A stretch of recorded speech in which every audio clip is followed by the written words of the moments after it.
चिकित्सा के क्षेत्र में इसमें दो राय नहीं कि जिला अस्पताल को बहुत पहले बन जाना चाहिए था, नहीं बना। यहाँ के मरीज, यहाँ के लोग बनारस या इलाहाबाद जाने के लिए विवश हो रहे हैं, गरीब मजदूर झेल रहा है। सवाल छूट गया। राजनीतिक रूप से जनपद भदोही में यहाँ के लोगों की उपेक्षा हो रही है क्या? लोग तो कहते हैं कि बाहरी लोग कब्जा करके बैठे। नहीं, देखिए, इसमें दो राय नहीं। जननी जन्मभूमि स्वर्गाद्यपि चिकित्सा की कर लेते हैं सर। यहाँ रेफर जिला भदोही कहा जाता है। किसी को गंभीर समस्या हो जाए तो या तो बनारस जाइए या तो आप लखनऊ दिल्ली भागिए। इस पर क्या? देखिए, मैं पहले ही कहा चिकित्सा की कर लेते हैं सर। यहाँ रेफर जिला भदोही कहा जाता है। किसी को गंभीर समस्या हो जाए तो या तो बनारस जाइए या तो आप लखनऊ दिल्ली भागिए।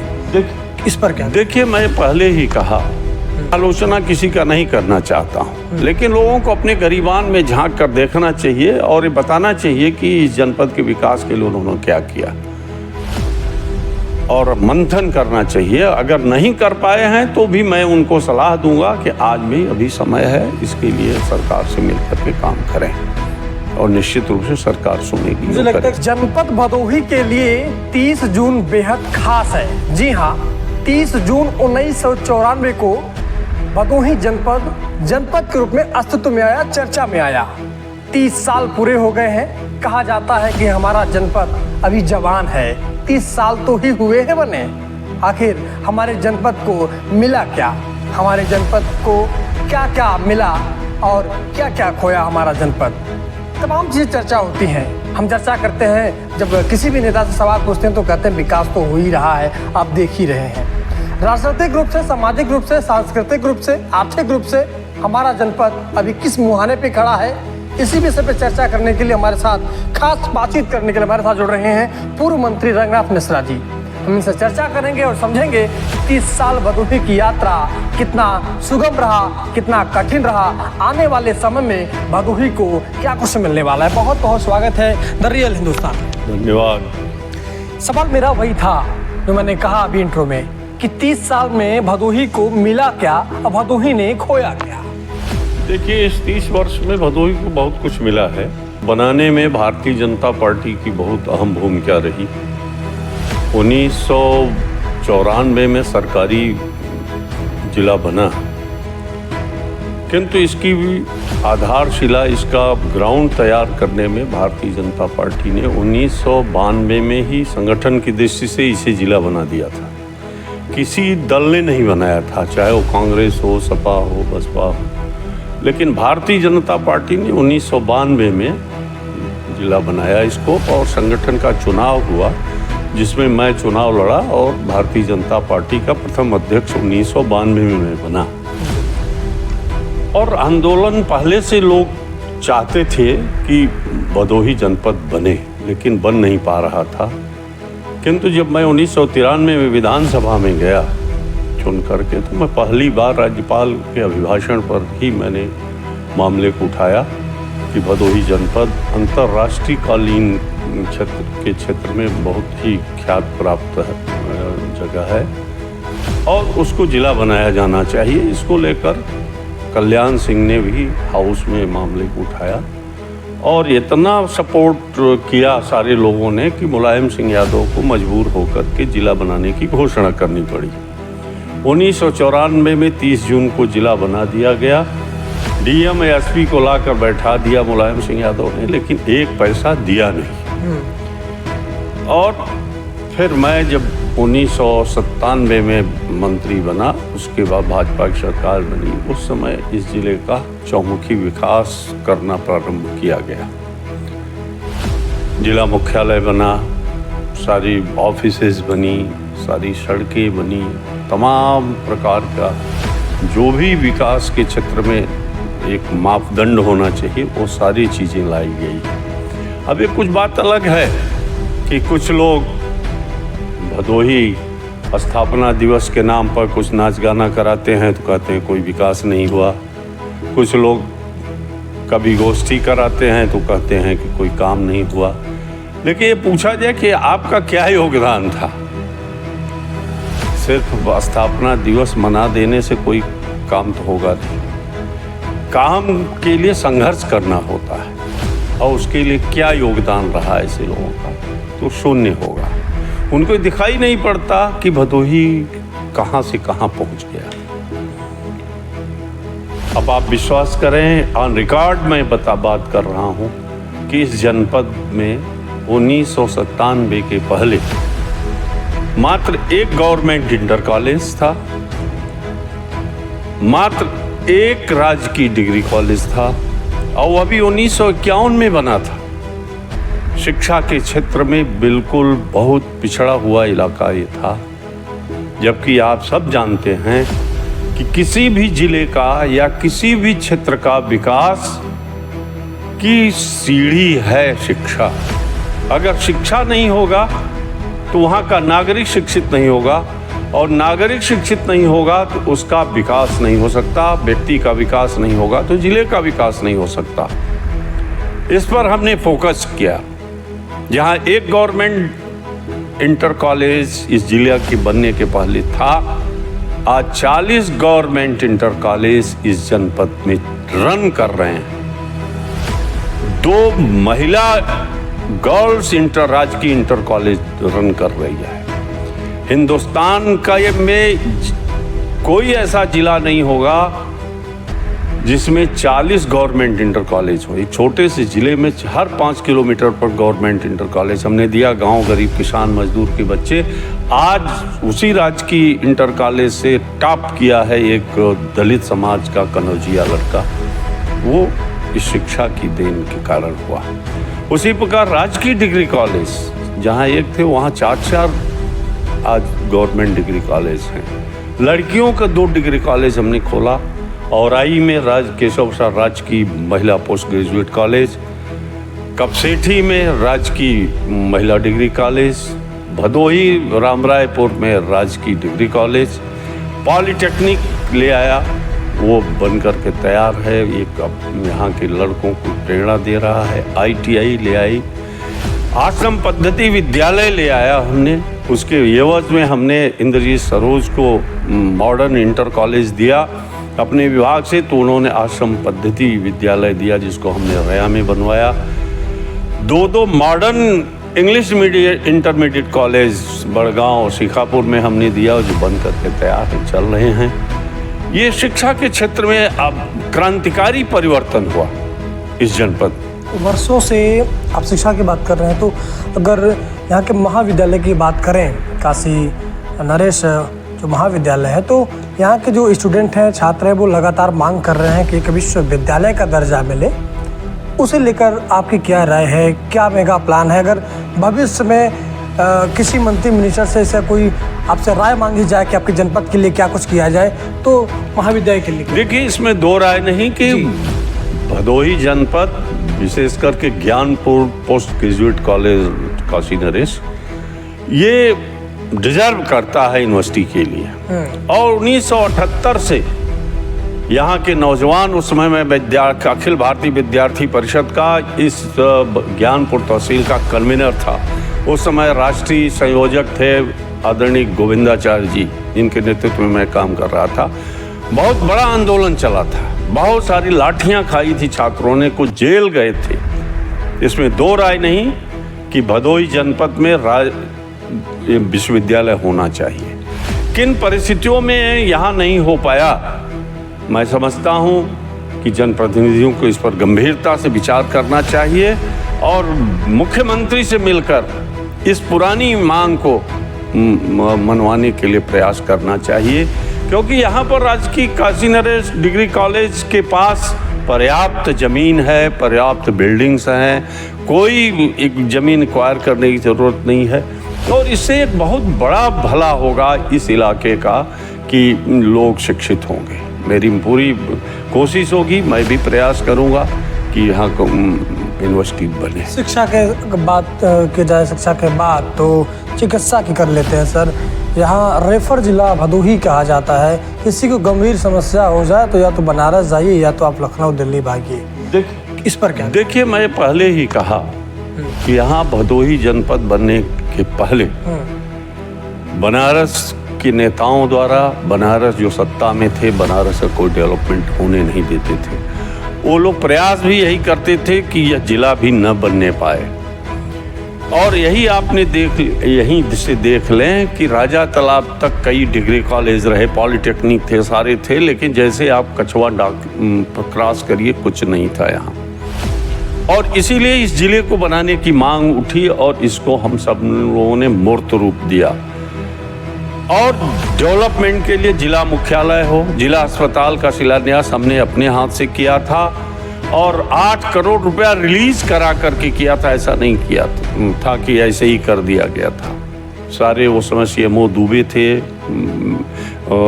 मित्तल एक DM थी और बड़ा भव्य कार्यक्रम हुआ था। और जब तक मैं मंत्री था 12 तक, तब तक वो बनता रहा। पूरी बिल्डिंग जो खड़ी है उसी समय खड़ी है। बाद में माफिया लोग यहाँ जो है उसमें हस्तक्षेप किए। 12 से लेकर 17 के बीच में कोई काम नहीं हुआ, वो ठप पड़ गया।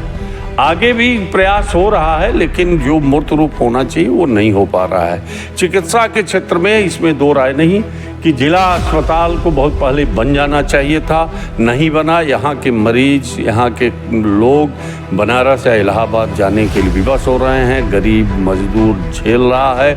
हमारी पूरी कोशिश थी, हमने दिया भी। और इसी प्रकार से अनेक CSC भी हमने खोला। अभोली को खोला, औराई में खोला, आपके यहाँ ममहर में खोला। अनेकों मैंने प्राथमिक स्वास्थ्य केंद्र और CSC खोली।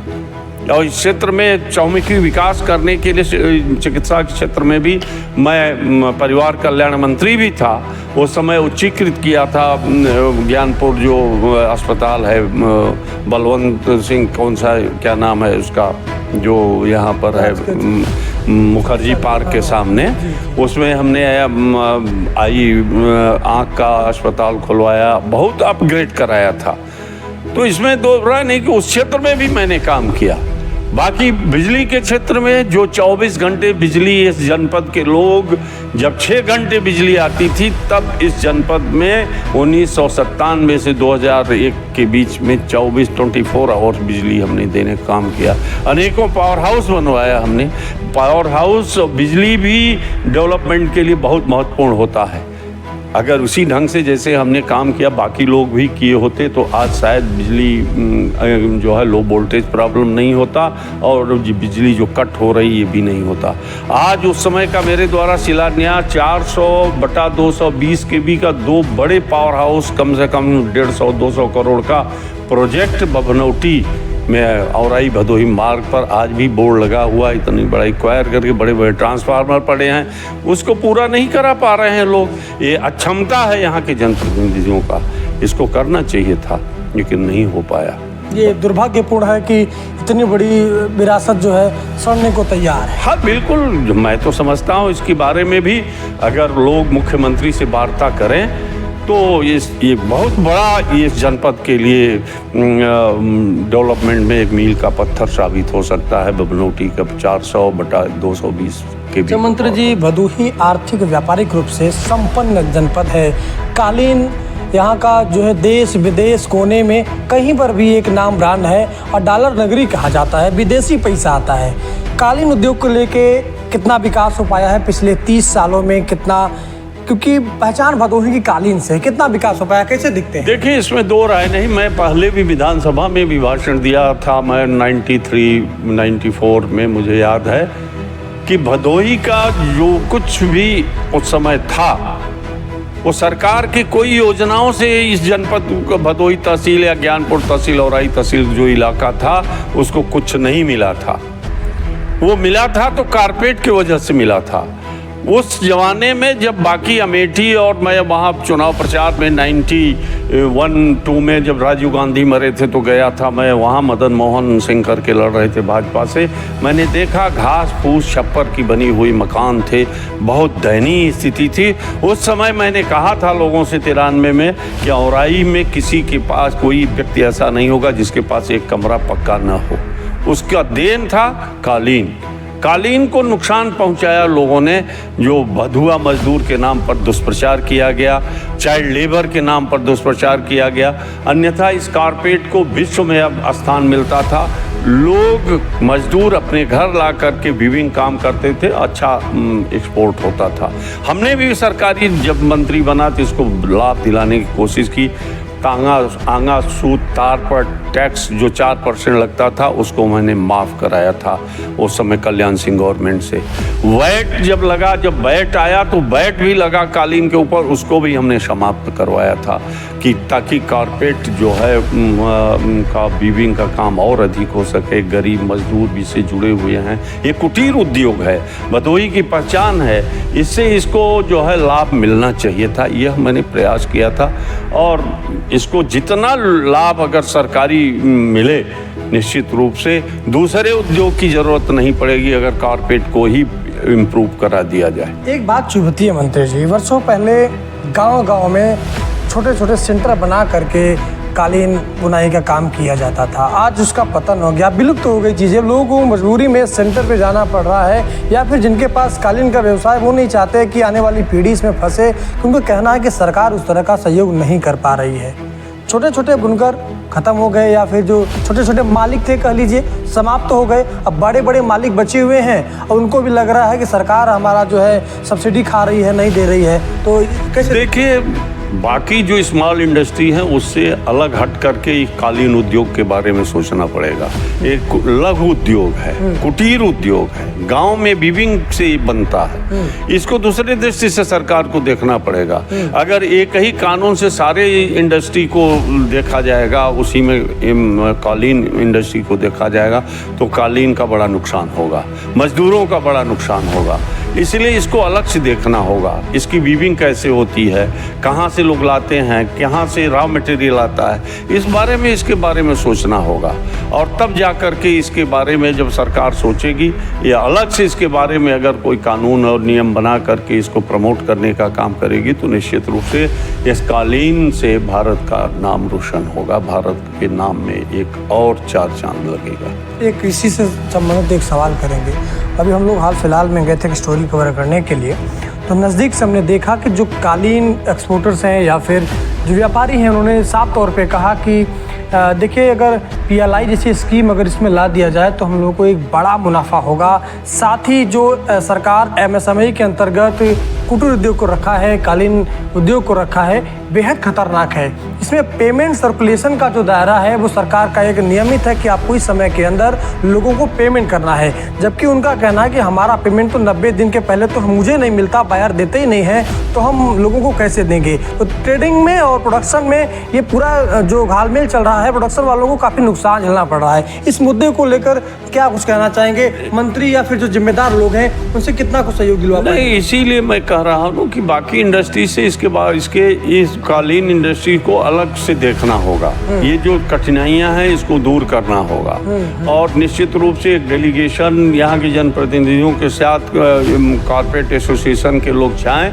निश्चित रूप से सरकार जनता की होती है, वो सोचेंगे। जैसे वैट हमने ख़त्म करा दिया था, एक बार लग गया था, लेकिन जब पीतल और इसके ऊपर से वैट ख़त्म करने के ताला के ऊपर से ख़त्म कर रही थी गवर्नमेंट, तो हमने प्रस्ताव रखा कि साहब जब इसको ख़त्म कर रहे हैं वैट, तो कारपेट भी मजदूर बुनता है, ये भी कुटीर उद्योग है, इसको भी वैट से मुक्त करना चाहिए। मुख्यमंत्री ने मान लिया और तुरंत वैट ख़त्म कर दिया था।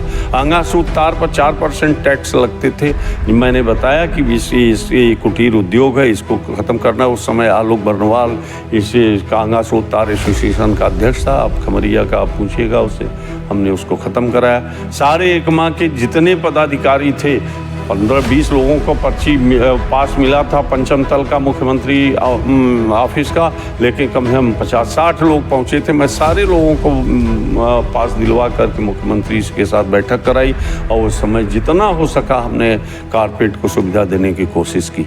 आपको मालूम होगा इस जनपद का नाम ही बदल दिया गया था, संत रविदास कर दिया गया था। संत रविदास से यहाँ विदेश से चिट्ठी आती थी, कारपेट के लोगों को बाहर भेजता था, तो कभी संत कबीर नगर चली जाती थी, तो कभी जो है दूसरे कहीं ज़िले में चली जाती थी।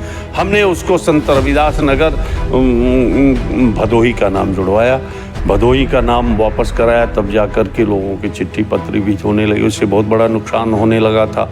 मैंने ये बात रखी मुख्यमंत्री के सामने, साहब संत रविदास ठीक है, लेकिन भदोही की पहचान लुप्त हो जाएगी तो ये सारे पत्र संत कबीर नगर चले जाते हैं। उन्होंने इसको परिवर्तन किया और संत रविदास नगर भदोही लिखा, जोड़ा उसमें, इससे परिवर्तन हुआ, इसका लाभ मिला।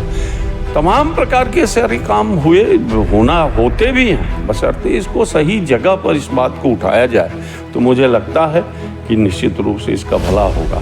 मैं समझता हूँ इस 30 साल के अंदर भदोही का जितना विकास हुआ, इतना विकास इतने कम समय में किसी दूसरे जनपद जो नए जनपद बने उतना विकास नहीं हुआ जितना इस भदोही जनपद का विकास मेरे कार्यकाल में हुआ। पिछले 30 वर्षों में भदोही में धार्मिक सांस्कृतिक स्थलों का कितना विकास हो पाया है, चाहे किसी भी की सरकार हो, क्या मानते हैं?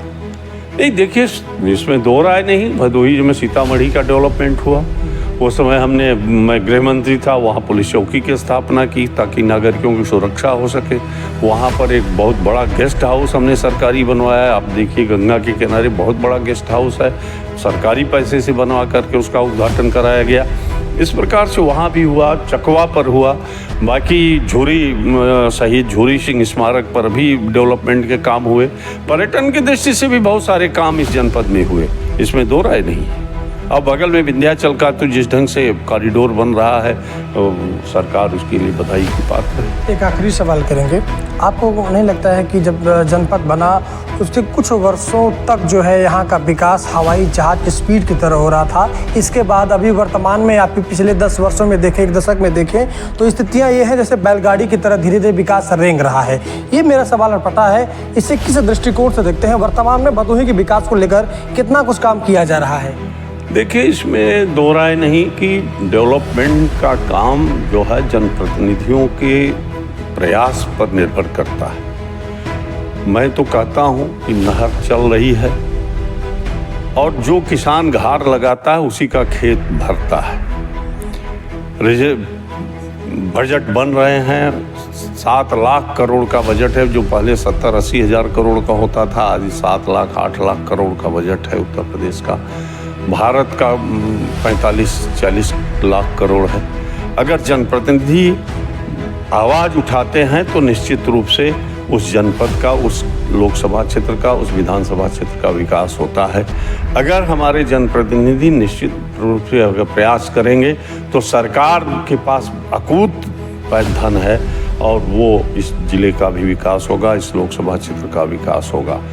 थोड़ी सी कठिनाइयाँ जरूर होती हैं, अगर जनप्रतिनिधि किसी कारणवश अगर लापरवाह हुआ तो क्षेत्र पिछड़ जाता है, उसके लिए सरकार दोषी नहीं होती। तो आप मानते हैं कि वर्तमान जनप्रतिनिधि अभी लचीले हैं, उस ढंग का काम नहीं कर पा रहे हैं, अपनी जिम्मेदारी से थोड़ा सा पल्ला झाड़ रहे हैं? नहीं, मैं आलोचना किसी का नहीं करना चाहता हूँ, लेकिन लोगों को अपने गरीबान में झांक कर देखना चाहिए और ये बताना चाहिए कि इस जनपद के विकास के लिए उन्होंने क्या किया और मंथन करना चाहिए। अगर नहीं कर पाए हैं तो भी मैं उनको सलाह दूंगा कि आज भी अभी समय है, इसके लिए सरकार से मिलकर के काम करें और निश्चित रूप से सरकार सुनेगी। मुझे लगता है एक सवाल छूट गया, राजनीतिक रूप से जनपद भदोही में यहाँ के लोगों की उपेक्षा हो रही है क्या? लोग तो कहते हैं कि बाहरी लोग कब्जा करके बैठे हैं। नहीं, देखिए इसमें दो राय नहीं। जननी जन्मभूमि स्वर्गादपि अगर जो है जनप्रतिनिधि अगर जिले का रहता है तो अच्छी बात होती है, लेकिन हाईकमान के नहीं कारणवश अगर